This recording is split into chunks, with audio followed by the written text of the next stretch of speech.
దొంగలని ఎందుకు పట్టుకోలేదు అని నేను అడిగితే నాపై దాడి చేశారని పాడి కౌశిక్ రెడ్డి వెల్లడించారు. కరీంనగర్ జిల్లాలో లా అండ్ ఆర్డర్ దారి తప్పిందని అసెంబ్లీలో చెప్పారని తెలిపారు. కేంద్ర మంత్రి బండి సంజయ్ సీఎం రేవంత్ కుమ్మక్కై నాపై హత్య చేసేందుకు ప్రయత్నం చేశారని ఆరోపించారు. బీజేపీ శ్రేణుల దాడిలో పోలీసులకు తీవ్ర గాయాలయ్యారని తెలిపారు.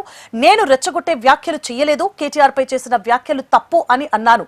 ఇది తప్ప ప్రశ్నించారు. శాసనసభ్యుడినే చంపడానికి వచ్చారంటే సామాన్యుడి పరిస్థితి ఏంటి అని ప్రభుత్వాన్ని ప్రశ్నించారు.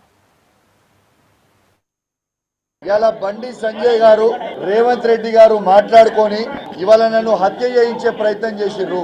ఇలా డైరెక్ట్ గా కరీంనగర్ లో మీడియా సాక్షిగా నేను ఆల్రెడీ చెప్పిన ఇలా రేవంత్ రెడ్డి గారి నాయకత్వంలో total law and order failure అయిపోయింది అని చెప్పిన.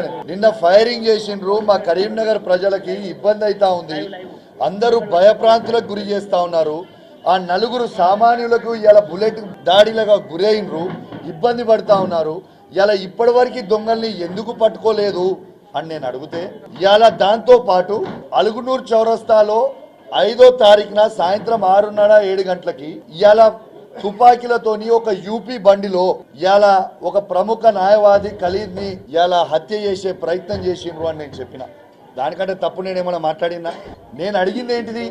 లా అండ్ ఆర్డర్ అనేది పూర్తి గాడి తప్పుతుంది. కరీంనగర్ జిల్లాలో లా అండ్ ఆర్డర్ పోతా ఉంది. ఇలా ప్రజలకి సేఫ్టీ లేదు.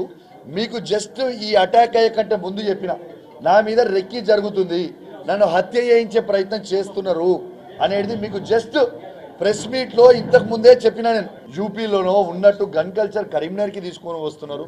ఇది మంచి పద్ధతి కాదు. ఇది ప్రజల గురించి సేఫ్టీ కాదు. ఇది చాలా చాలా డేంజరస్ అయిన విషయం అనేది నేను చెప్తా ఉన్నాను. ఈ గన్ కల్చర్ పద్ధతి ఏంది? ఒకరిని చంపేస్తాము అని బెదిరియడం ఏంది? మమ్మల్ని బతకనియరా?